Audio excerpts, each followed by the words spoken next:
Hoje nós vamos começar conversando com o doutor Alexander Mendes, ele que é especialista em mediação de conflito e vai falar um pouquinho mais a respeito de uma recente lei que saiu tanto a nível federal como a nível estadual, e ele me contou agora há pouco que primeiro foi o Piauí aprovaram a lei que proibia ou regulamentava o uso do aparelho celular nas escolas.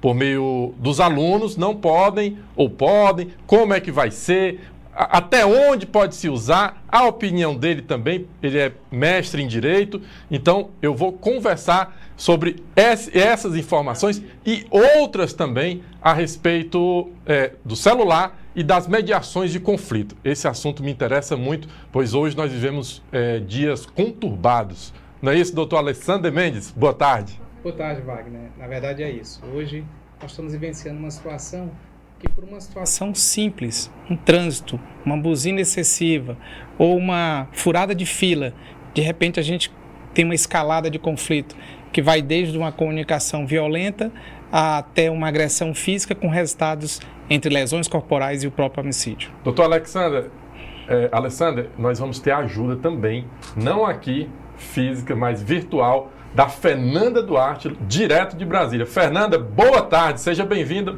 ao grande jornal Lupa 1. Muito boa tarde, Wagner, boa tarde a todos que nos acompanham, boa tarde ao professor Alexander Mendes, que vai tratar sobre essas questões, né, porque hoje em dia, Wagner, como você falou, a situação está muito complicada, e não só em situações presenciais.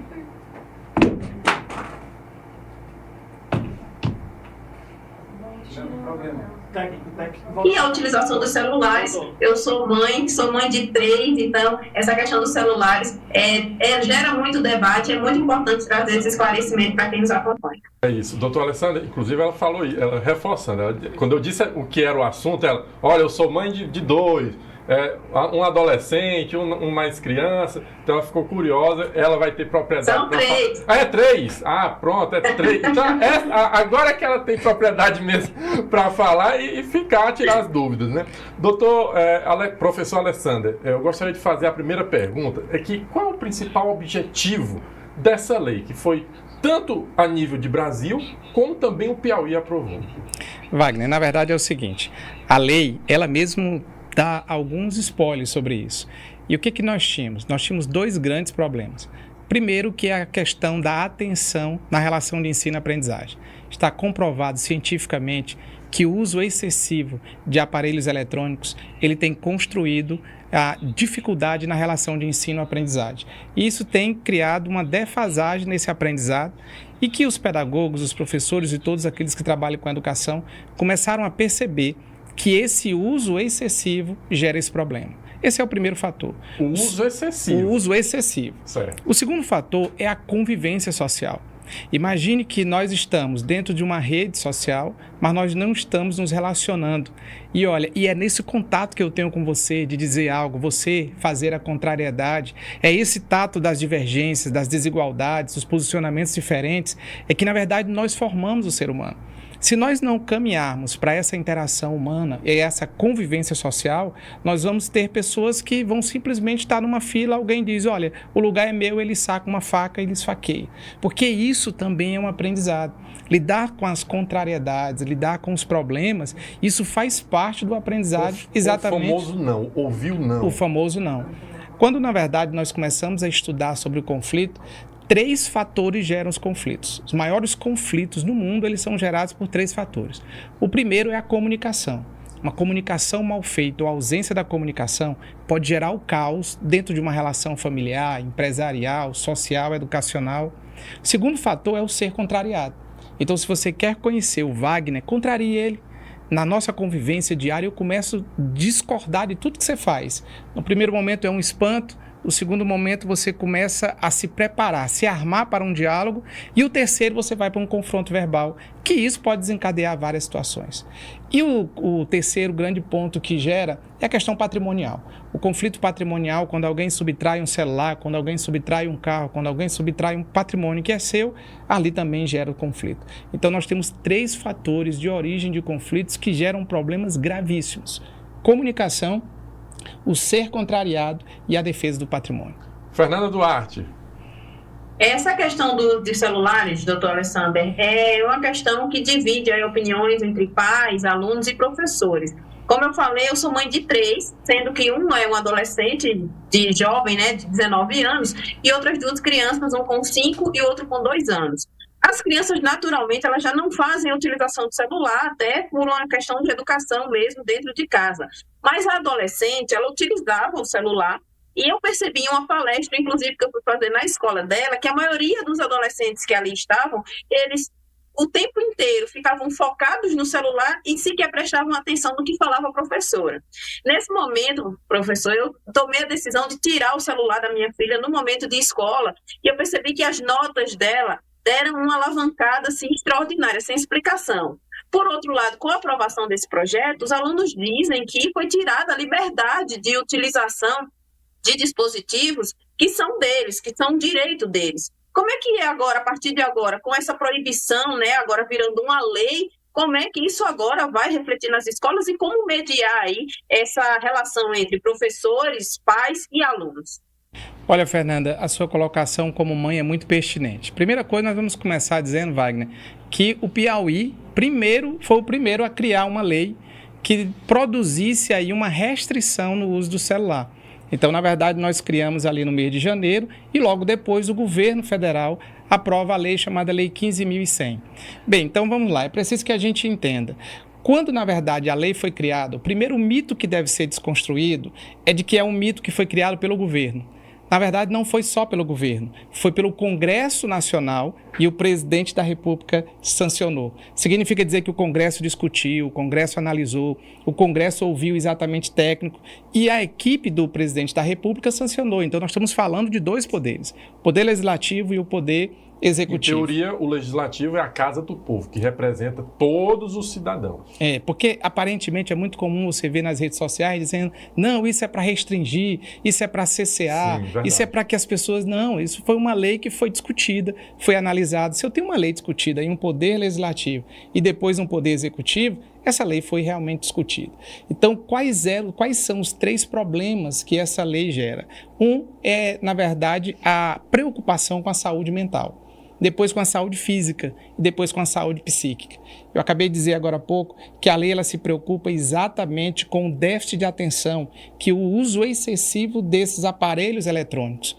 Wagner, nós não estamos falando de celulares, nós estamos falando de aparelhos eletrônicos. Que envolve celular, smartphone, relógios inteligentes, fones de ouvido, computadores, tablets, Smart TV. Smart TV também Então, tudo isso entra como aparelhos eletrônicos. O terceiro mito que é bom que nós possamos aqui desconstruir é que, na verdade, essa lei ela contempla todo o ensino básico. Então, ele vai desde o ensino infantil até o ensino médio. E não é só para a rede pública, é para a rede pública e para a rede exatamente particular. Então, é uma legislação federal, no Piauí estadual e também logo em seguida federal, que vai contemplar todo o ensino básico no Brasil. Terceiro ponto, o quarto ponto relevante é que esta lei, na verdade, ela está limitando o uso desses aparelhos eletrônicos dentro dos espaços escolares. Não estou falando só de sala de aula, não. Eu estou falando de recreio, eu estou falando de intervalos, eu estou falando de quadras, eu estou falando de banheiros. Então, existiu uma preocupação dentro do campo pedagógico para que, na verdade, quando o aluno chegasse à escola, ele pudesse vivenciar esse espaço escolar. Nós temos situações, Wagner, de crianças que eles chegam a passar 12 horas diante da tela. Então, você tem uma pessoa, uma criança em formação, que no momento que ele passa até 12 horas diante de uma tela, que tipo de vida essa criança, esse adolescente está tendo? Prejudica não só a vida social, mas a própria, o corpo da criança, a vista, né? Aí entra a preocupação física. Entra a preocupação física, que está exatamente a questão fisiológica. Entra a questão, na verdade, mental, que é como essa pessoa, o estresse que provoca exatamente esse volume enorme de informações. Uma certa ansiedade? Não professor? tenha dúvida nenhuma. Aí, quando você tem... Primeiro, ali você tem um estresse excessivo, devidamente comprovado por estudos, e logo depois, a própria psiquez dessa criança e da adolescente, que aí envolve a questão da ansiedade, envolve a questão da própria depressão. Então, imagine que eu tenho um universo de informações que está no meu aparelho telefônico. O mundo, né? O mundo está aqui, mas eu não estou interagindo com o ser humano. Uma produção excessiva até de cortisol em mentes, em cabeças que ainda não estão formadas, não é isso, professor? Não tenha dúvida. Olha, quando na verdade nós não aprendemos a lidar com o mundo social, o mundo relacional, nós vamos ter problemas vários. Hoje mesmo nós vimos uma situação na nossa cidade que por uma desavença um cidadão terminou agredindo uma outra pessoa. E o que isso acontece? É rotineiro. Você tem situações em padarias, você tem situações no trânsito, você tem situações em todos os lugares. Por quê? Porque o ser convivencial, ele também é um processo educacional. E o que está se fazendo não é proibindo o uso dos aparelhos eletrônicos, é permitindo que essa pessoa use, ele pode usar em casa. Veja, ele pode levar o aparelho telefônico e deixar na sua mochila. Então agora um tema muito importante. O aluno, ele não está proibido de estar com o aparelho celular dentro da mochila. Não. Entrar dentro da escola com o celular. O que, na verdade, a legislação está na verdade, orientando é que as escolas tenham espaços para receber esse aparelho e guardar esse aparelho um cofre, tipo um cofre, assim, algum lugar assim, um armário, para que, na verdade, fique lá. Por quê? Porque a própria lei cria algumas situações excepcionais. E aí é onde entra a parte bastante interessante. Observe que aquelas pessoas que têm algum tipo de acessibilidade, algum tipo de necessidade de inclusão, que aquele aparelho eletrônico faz parte do aprendizado daquela criança, a lei diz que isso é uma exceção e ela pode usar. Então, observe que onde ele foi extremamente útil, a lei não proibiu. Mas o que a lei está permitindo, está querendo que os professores, coordenadores, diretores dialoguem, é esta importância da interação social. É o convívio social. É a permissão de poder aprender, ensinar, perguntar, porque, de repente, aqui nós temos um volume de informação muito grande, mas nem sempre essa informação traz resultados coerentes e nem sempre informação significa produção de narrativas. Veja, a informação é uma notícia. Aristóteles já dizia muito bem isso. Se você manda uma mensagem para mim e eu recebo, isso é informação. No momento em que eu dialogo com você, no momento que eu discordo, no momento que eu concordo, no momento que eu dou meu posicionamento, aí nesse momento é comunicação. Veja que comunicação é diferente de informação. Só existe informação com a notícia. Mas só existe comunicação quando existe o diálogo. E o que, na verdade, a lei está fazendo, tanto a lei do Estado do Piauí, que, repito, foi extremamente inovadora, né? Tanto o Poder Legislativo piauiense, juntamente com o Poder Executivo. O Piauí tem dado exemplos aí em todos os lugares. Hoje mesmo nós tivemos resultados fantásticos de piauienses menores de idade. O único menor de idade aprovado no Concurso Nacional Unificado. Por quê? Porque é uma característica do piauiense, é uma característica nossa. Olha, Wagner, eu tenho percorrido muitas cidades, muitos estados. Poucos estados da Federação Brasileira têm a carga horária que o estado do Piauí tem. Isso tanto no público tanto no público quanto no privado. Quer dizer, nós estamos caminhando para um processo educacional, porque a educação ela é lenta.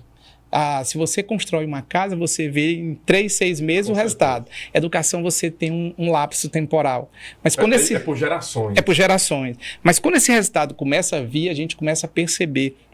O estado do Piauí hoje ele é respeitado nacionalmente quando o assunto é educação. Quando se fala da educação pública, a gente tem dado um salto muito grande.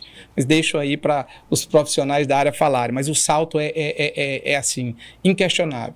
Quando você vai para o ensino privado, você tem situações assim, se fala das 10 melhores escolas do Brasil, dos quais 4 estão no território piauiense. Então, assim, nós podemos realmente dizer ao Brasil que o estado do Piauí é referência educacional. Doutor Alessandro, tem uma frase que eu escuto, eu vi ela há muitos anos, eu acho que talvez eu era criança, faz muitos anos. Ela diz mais ou menos assim, viu, Fernanda? Ela diz que a tecnologia, ela aproxima quem está longe e distancia quem está perto. Então, você falando isso aí, falando que um dos motivos da proibição do aparelho celular na escola é para aproximar, para juntar o social, aquelas crianças voltarem a brincar, voltarem a conversar, voltarem, inclusive, a discutir assuntos que hoje cada um pega o celular e realmente, de fato, fica no seu mundo. Vê quem está seguindo, assiste lá no YouTube quem está inscrito, e o social aqui com um coleguinha, já era. Basta nós lembrarmos aqui, Fernando, vamos lembrar de um restaurante. Nós temos situações de restaurantes que a família chega e quando essa família chega, todo mundo está com um aparelho. Eles param para se alimentar, depois voltam a pegar o aparelho novamente e saem. Ora, todos nós sabemos que um dos maiores diálogos, um dos maiores de interação social e familiar é o momento da alimentação.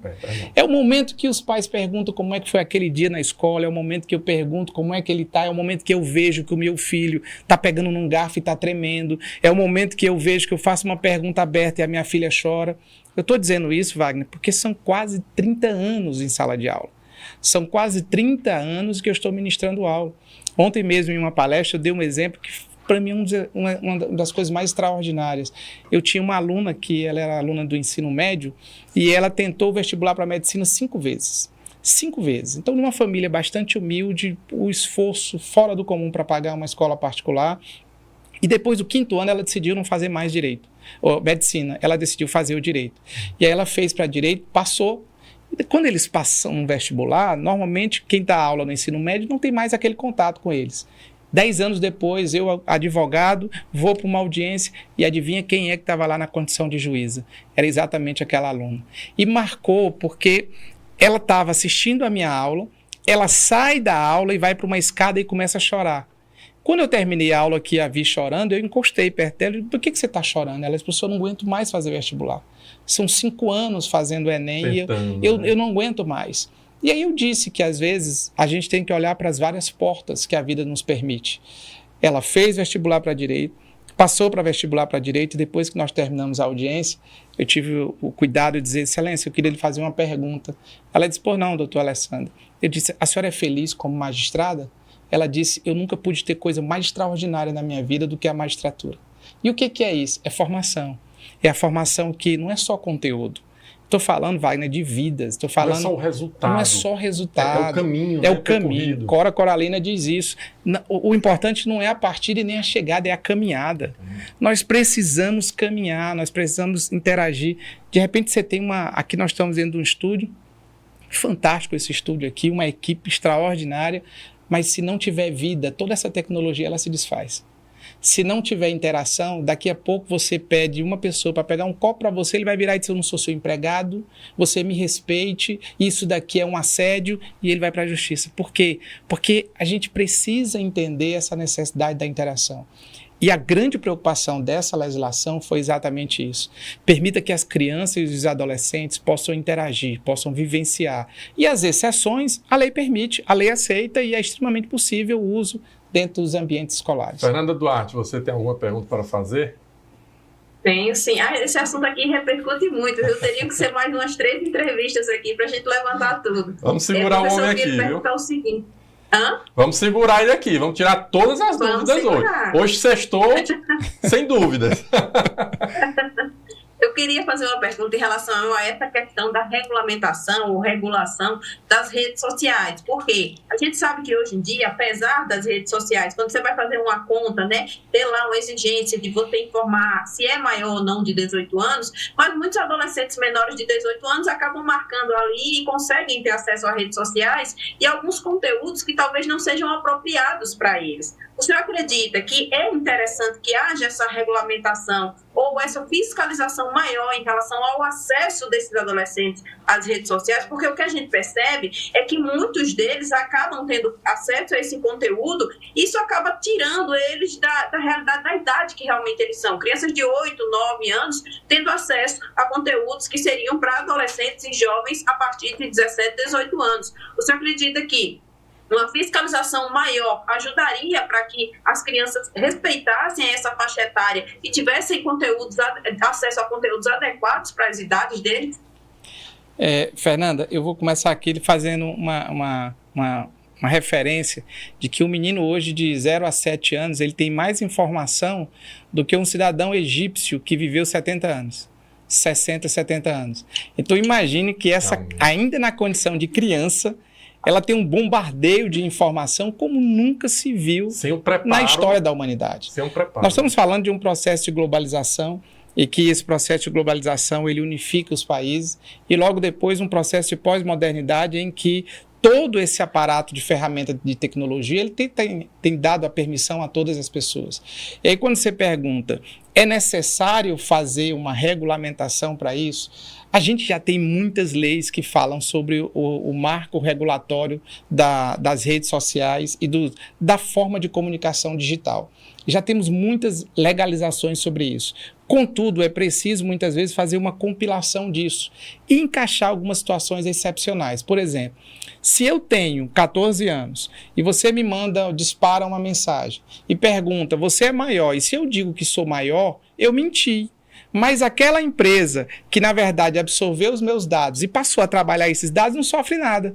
Então, aqui tem um vácuo nesse momento. Eu menti, eu sou criança e adolescente, eles são inimputáveis, não respondem criminalmente por nada, mas e a empresa?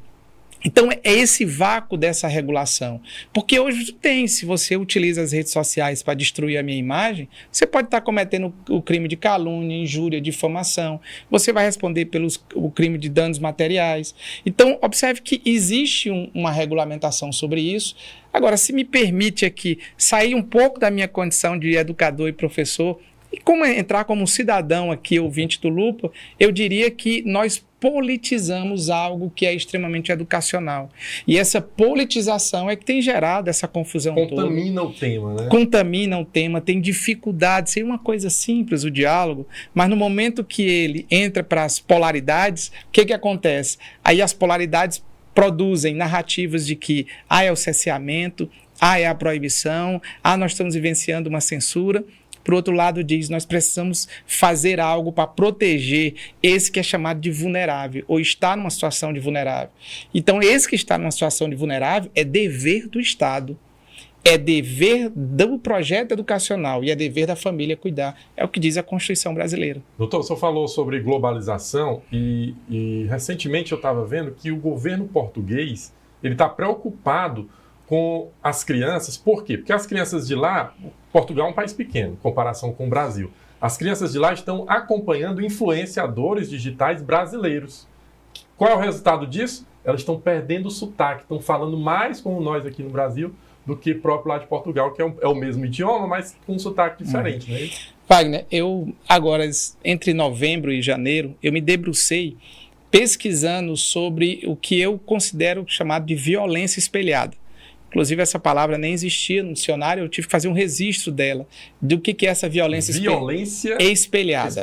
O que é isso? Eu sou o Alexander, eu tenho alguns seguidores. Então, eu vou para as minhas redes sociais e eu faço uma comunicação violenta. Eu uso uma fala violenta, eu digo uma notícia violenta, eu faço algo extremamente agressivo contra alguém.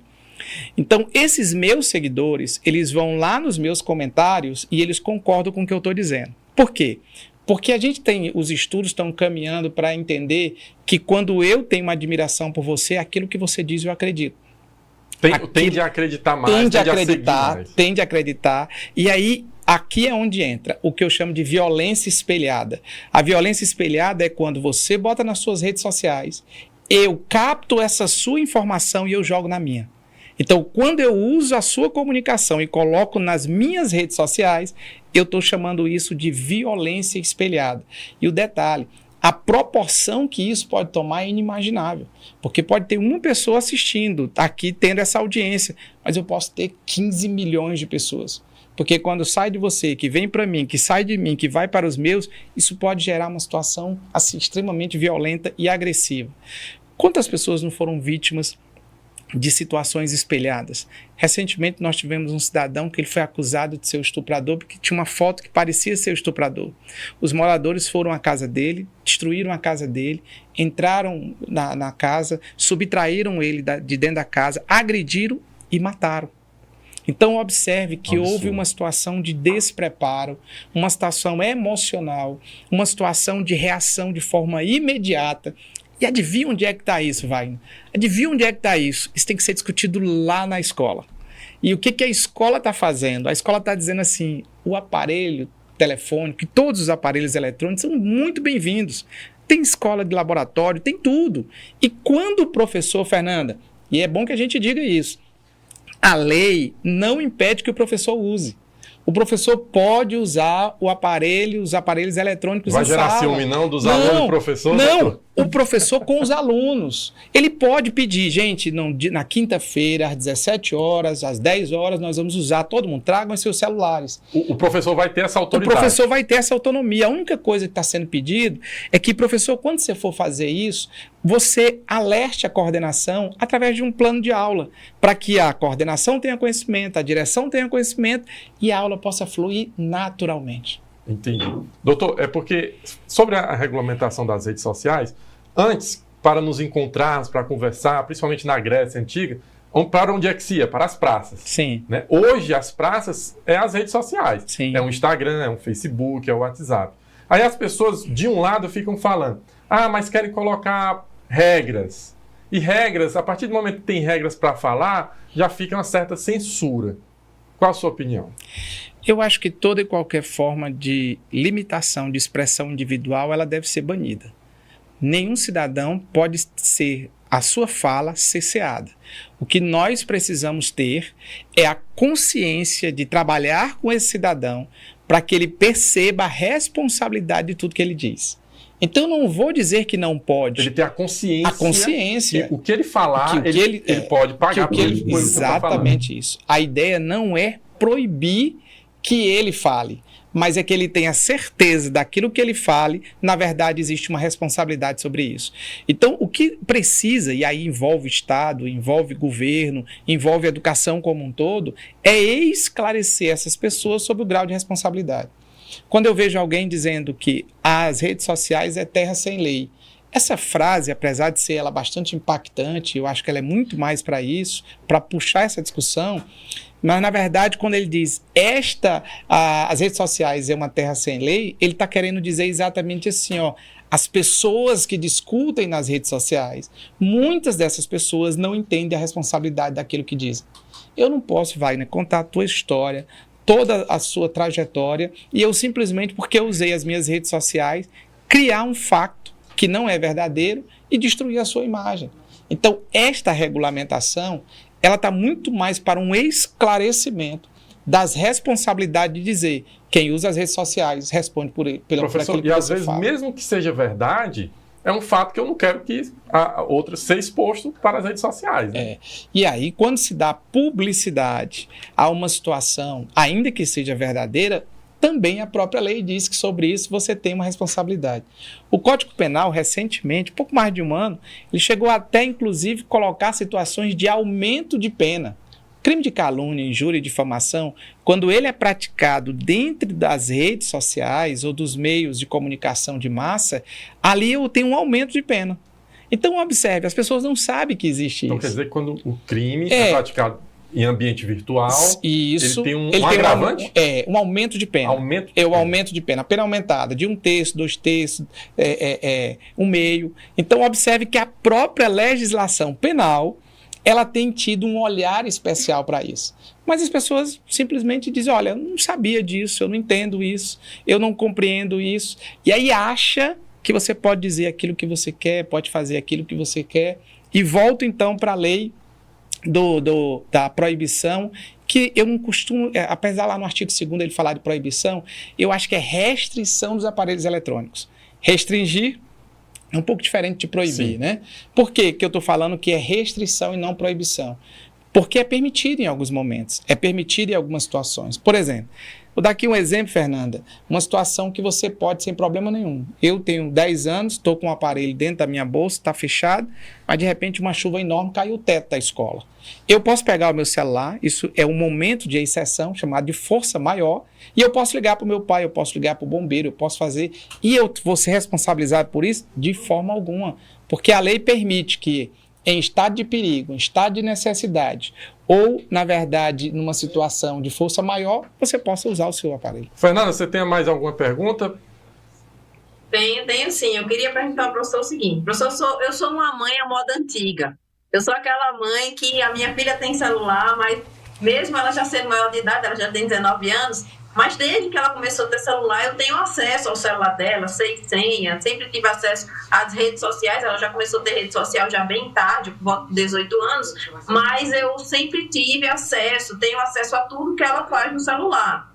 E também tem uma outra questão que eu pratico muito com os meus filhos, é que eu procuro não expô-los nas redes sociais, até porque são crianças, são menores, nem nas minhas redes sociais, nem nas redes sociais da escola que eles estudam, eu não autorizo a divulgação de imagem, porque uma vez eu assisti uma matéria de um criminoso que disse que sequestrou e acabou executando uma criança porque ele acompanhava o dia a dia da criança, sabia onde estudava, a hora que chegava, conseguia ter ali toda uma rotina da criança, e desde então eu procuro não expor os meus filhos nas redes sociais.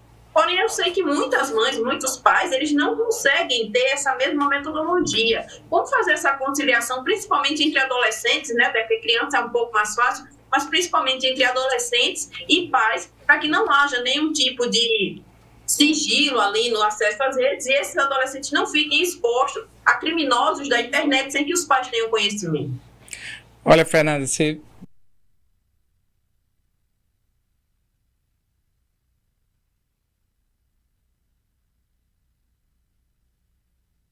E adolescente de 12 a menor de 18, ela proíbe, mesmo que você seja o responsável ou o pai, de usar a imagem dessa criança nas redes sociais.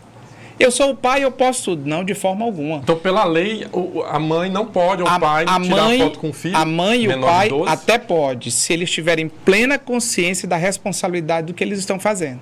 Por exemplo, se eu sou um pai... Dentro da lei, viu, Wagner? Então, imagine que eu... É isso aí, Fernanda. Continue.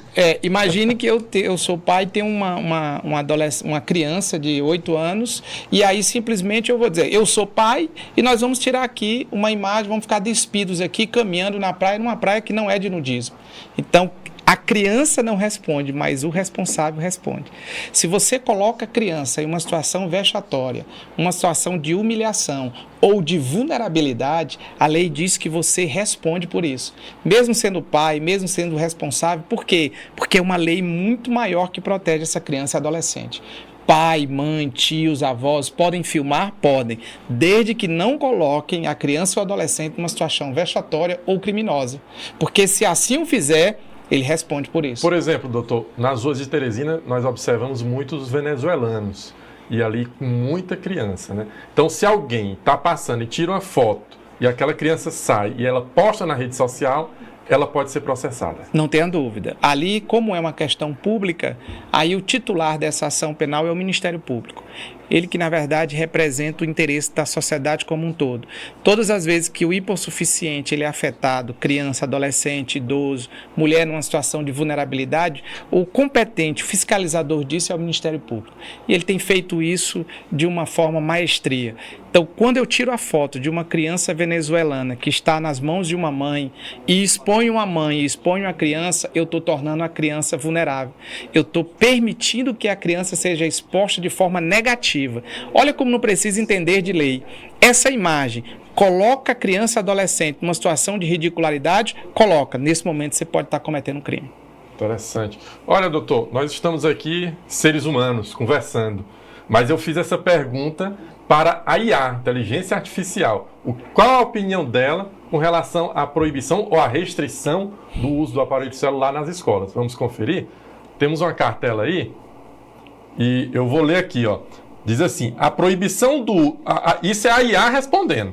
A proibição do uso de celulares nas escolas é uma medida que, se bem implementada, pode gerar benefícios em termos de foco no aprendizado e socialização. Contudo, a implementação deve ser equilibrada, levando em consideração as necessidades de comunicação e o potencial educativo dos dispositivos móveis. Uma alternativa interessante pode ser criar políticas mais flexíveis que incentivem o uso do celular de forma construtiva e disciplinada, ao invés de simplesmente proibir o aparelho. Qual a sua análise aí da IA? Gostou? Eu adorei, porque o que a IA fez foi, na verdade, fundamentar a lei. Veja só, A IA diz, qual é o problema? Desatenção. Ela diz, foco. Ela chamou só foco. Isso. Desatenção. E ela diz, qual é a preocupação? Convívio social. Esses são os dois pilares que sustentaram a criação da lei. E aí ela diz o quê? Se preocupa com a vida social dessa criança e desse adolescente.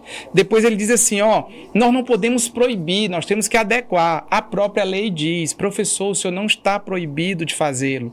O que nós queremos é que toda vez que for utilizar esses aparelhos eletrônicos, que exijam um procedimento pedagógico que tenha conhecimento, que ele não seja regra, mas seja uma exceção. A regra é o convívio, é o tato, é o abraço, é o afastar, é o criticar, é o receber a crítica. A exceção é nós utilizarmos isto como a única ferramenta de ensino-aprendizagem. É isso que a lei está dizendo, e é isso que a lei está dizendo. Professor, educador, coordenador, diretor. Nós não estamos dizendo a vocês que vocês não podem. Nós estamos dizendo a vocês, usem de forma moderada. E ao usar de forma moderada, pedagogicamente alinhada, com toda a estrutura educacional, e permita que esse adolescente, adulto, criança, ele tenha uma relação convivencial. Então, nós brincamos na chuva no nosso bairro. Sim. Nós caímos, nós levantávamos. Ralava o joelho. Imagine cessear isso de um adolescente, uma criança. Permitir que ele não possa interagir com os amigos dele. Permitir que os amigos dele não peguem o abraço, o levem. É isso que nós estamos dizendo. A questão não é a proibição, a questão é uma restrição moderada para que nas faixas etárias de idade seja vivenciados. Depois de adulto você vai fazer o que você quiser, você tem plena consciência. Professor, uma última pergunta. O senhor acha que com essa lei aprovada a partir desse ano, quando nós teremos estudos que mostram o impacto que ela vai causar? Na verdade, nós já temos estudos. Nós já temos estudos que mostram o impacto na questão da dificuldade de aprendizagem e na questão da dificuldade relacional. Isso já são estudos, inclusive a ONU já liberou esses estudos agora, já no finalzinho de 2019 para 2020. A gente diz agora porque o estudo educacional normalmente é uma década, né? Mas já tem esses estudos. E o que nós vamos observar a partir de agora é que se com esta restrição esse adolescente que antes era incomunicável numa sala de aula, se ele vai passar a interagir. E aí essa resposta a gente só vai ter depois que nós começarmos a analisar, ver, ponderar. Mas eu não tenho dúvida nenhuma. Quando algumas ferramentas são retiradas e o convívio é uma questão de necessidade, estou com o meu aparelho aqui, você está falando comigo, eu não estou olhando para você, mas na hora que eu solto ele, eu vejo e conheço quem é o Wagner. É verdade. Doutor, só lembrando aqui, me tire só mais uma dúvida. Desculpa eu estar ali interrompendo. Não, aí, fique à vontade. Postergando. Mas o proibido, a lei fala explicitamente do aparelho celular, não necessariamente do computador em sala de aula. Não, a lei fala de aparelhos eletrônicos. Aparelhos eletrônicos envolvem celulares, smartphones, tablets, computadores, relógios eletrônicos, relógios inteligentes. Mas, por exemplo, tem colégios que têm computadores dentro da sala de aula. Não tem problema. O que vai acontecer? A lei não está dizendo que isso não possa acontecer. Agora, o professor, antes de usá-lo em sala de aula, ele vai desenvolver num plano de aula dele, informando a coordenação a necessidade daquilo ali. A coordenação vai acompanhar e aí, pedagogicamente, psicólogos, assistentes sociais, professores e pedagogos vão se unir e dizer assim, qual é o limite de uso e de necessidade desse instrumento eletrônico. Entendi. Esse foi o professor e doutor Alexander Mendes. Professor, muito obrigado por sua entrevista aqui e vou chamar o senhor outras vezes para tirar dúvidas dos telespectadores aqui da TV Lupa 1. Eu que agradeço, Wagner, pela oportunidade. Parabenizo Fernanda pela a presença da mãe, de uma mãe presente, preocupada no dia a dia na formação do filho. Como educador e como professor, Fernanda, eu vou dizer agora, olhando assim, frente a você, a nossa grande dificuldade, Fernanda, é porque os pais não interagem mais com os filhos e eles delegam essa missão para a escola. E aí a escolarização é diferente de educação. Só que muitas vezes fazer a escolarização e a educação não é fácil. Quando a gente tem uma mãe como você, um pai como Wagner, isso faz toda a diferença na relação de ensino-aprendizagem.